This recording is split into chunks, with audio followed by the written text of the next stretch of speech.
Good morning, YouTube. Welcome back to Watkins Homesteading. Today we're going to talk to you guys about our chickens. We're going to go over the run, the chicken coop itself, the chickens, the products we use, everything from top to bottom, of course. And as always, make sure you like, subscribe, and turn on the notifications. If you guys have any questions or comments about anything, make sure to leave a comment, and we will definitely answer your question. Take care. See you soon. Good morning, ladies. How we doing? So first and foremost, as you guys see, we have chicken wire throughout our whole entire coop. The door is about 6'2" to 6'5" in the highest spot. Just a standard bolt lock here. Going into the run itself, we have chicken wire throughout the whole entire run. Along the exterior side, outside of the run extends about 12 inches and it's tacked down. That way predators cannot dig underneath. Inside the run itself, we have just a ladder, just a play structure. Chickens are very intelligent animals that do actually play. So we built something in here, just a little climbing structure. We have a small baby pool that we have mixed sand, ashes, and diatomaceous earth. Chickens use that as a dust bath to help get parasites and different things like that off of their body. We also have another roosting area for the chickens that they like to bury underneath for additional dust baths, and it also helps to keep them out of the sun in the summertime. Oh, you can see some of the other ones looking to take in the peak, potentially going to come out today. That's one of our golden laces. Every night we do close our chickens up manually. This is just an additional safety precaution that we have for any predators. With chickens, you get a lot of bobcats, depending on where you are, foxes, sometimes even mountain lions and cougars if you're in more rural areas.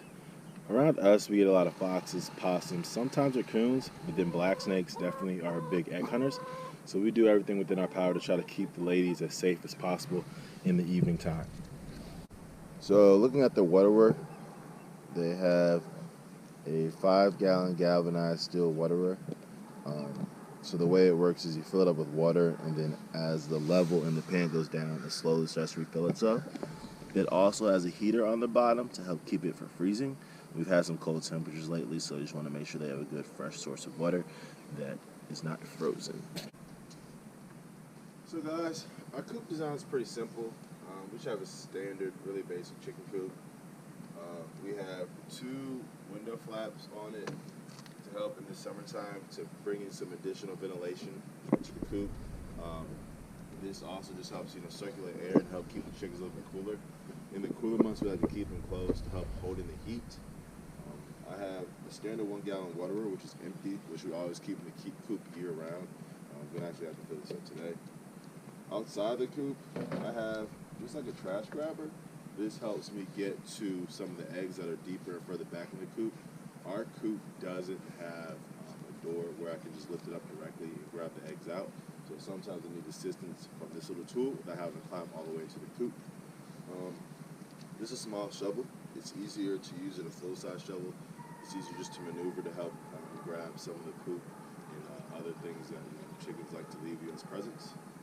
Underneath, I keep just a lot of their poop and some other just matter from the coop itself, and we're going to use that in the garden this upcoming season. And then also I have another ramp for the front door of the coop. This just helps when I let them free range so they can climb out either the front or they can go through the back side of the coop. And then of course, I keep all their feed in here. It's really important that you keep it in a metal container or some type of lock-proof container just to help prevent other rodents or predators to get into the feed. And then I have another box here which has a lot of the other supplies, which I'll go over in a little bit. So we also have 5 more additional younger hens, a Jersey Giant, 2 golden laced, and then 2 Plymouth Rocks.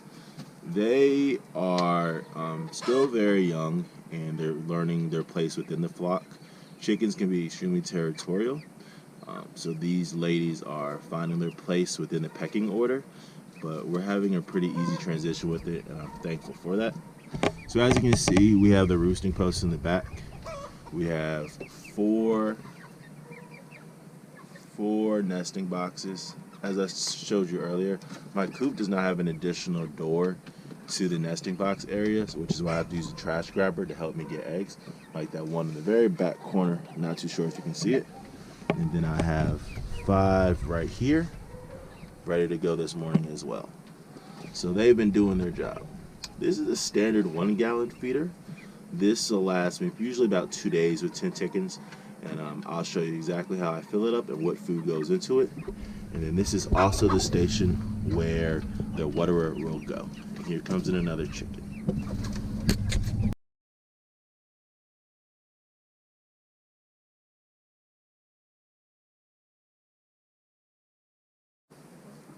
What's up, guys? I want to talk to you about some of the products we use for our chickens. I use Nutrina NatureWise. This is a layer feed. Our chickens are layers, so they get a layer feed. It comes in pellets or crumbles. Our chicken prefer crumbles, so we buy them the crumble version. With that, I add in some Coastal brand oyster shells, as well as some crushed up shells from eggs that they've laid. These two products together help them lay a really strong, firm egg, with a really good shell on it. Also, lastly mixed in with their food is grit.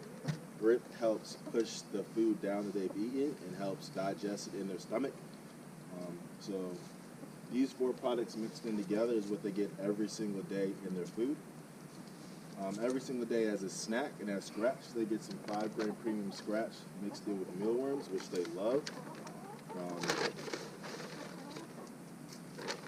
Like I touched on earlier, some earth grade and food grade diatomaceous earth goes into their dust bath with just everyday play sand that you can get at like Walmart or Lowe's, and ashes. So we actually use the ashes from my grill plus play sand and a little bit of diatomaceous earth to help and put in their dust bath, and that helps again to keep them clean and get parasites, things like that out of their feathers.